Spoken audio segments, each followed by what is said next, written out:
everybody, it's Ingrid Blackburn. Today I'm participating in a special video hop honoring my good friend Justine Hovey.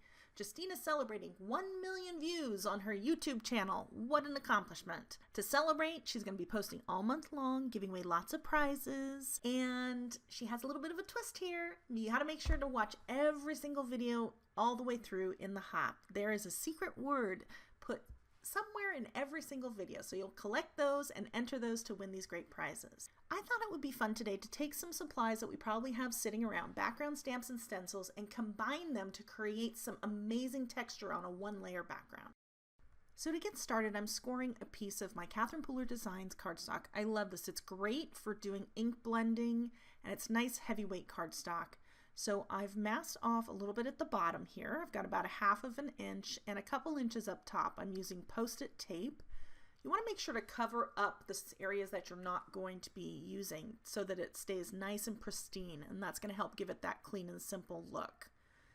So once we have that done, we're taking the Market Spice stamp by Hero Arts, and I'm inking this up in Ground Espresso, another one of my favorites by Ranger. I don't mind using it when I use this detailed stamp like this. It does a really nice job here. We're going to have a lot going on in this creative background. I'm making a couple little hash marks with my micron pen, and that's going to help me guide the center of that stamp. And I just kind of made the hash marks in the center on my Post-it tape. So here's my background stamp, and I'm applying some really firm, even pressure onto it.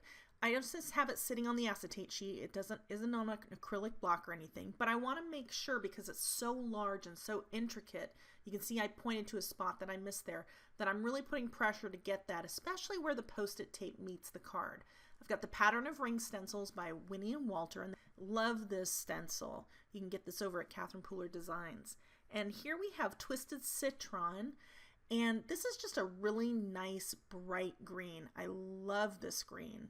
And just kind of putting it in spots. There's no real process here. I'm not specifically picking out certain areas. I'm just kind of haphazardly putting down a couple colors, bringing in some olive. All of my party dishes are olive in color. Well, not all of them, but some of them.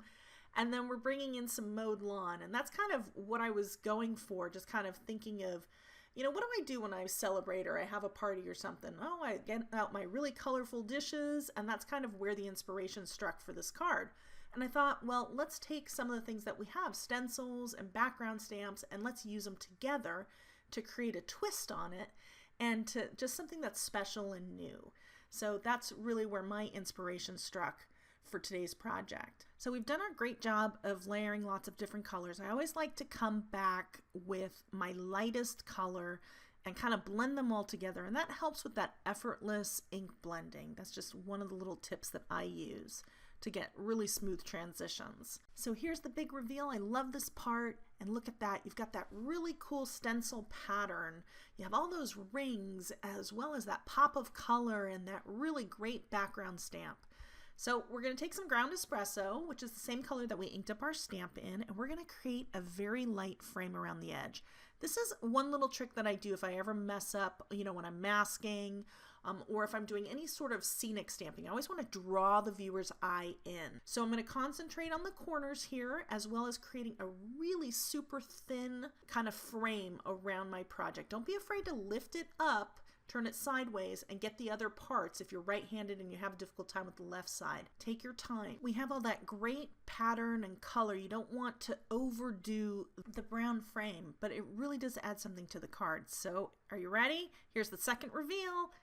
Here is your card. I love this part, peeling away and getting all that clean white space. This is the great way to do a clean and simple card. Add all this color and pow and punch, and then have all that beautiful white real estate. I just love it. Now this is a great card. It's a good masculine card. It's good, you know, really for any occasion. But you know what? We are celebrating Justine's 1 million views. So we just need a sentiment now and something else to kind of kick this up a notch. So we're going to fold our card, just get that crease down, and then we're going to add a greeting. We have so much going on in the background, I didn't want to take away from it. So I have a Celebrate die cut, and this is by Stamplerations. Smash down some Versamark ink, dip that into some clear embossing powder, get that heat set, and that's going to give it a little bit of shine and kind of separate it from this really colorful and detailed background. So now we're going to get this heat set, and this was a piece of espresso cardstock that I did a little bit of sponging on with the ground espresso so that it kind of matched the project. But taking this clear embossing powder, and look at this, it just really takes it to a different level. It makes it really beautiful and deep and shiny, and we're going to add some multi-matte medium Ranger to the back, and that way if anything comes out, you know, it's going to dry crystal clear. And this is also what I use when I put sequins on my projects as well. I cannot craft without this adhesive. You know, I like to set things kind of off to the side or use 2/3, just kind of giving the project a little more interest rather than always doing everything in the center. And look at all this detail. I love this project.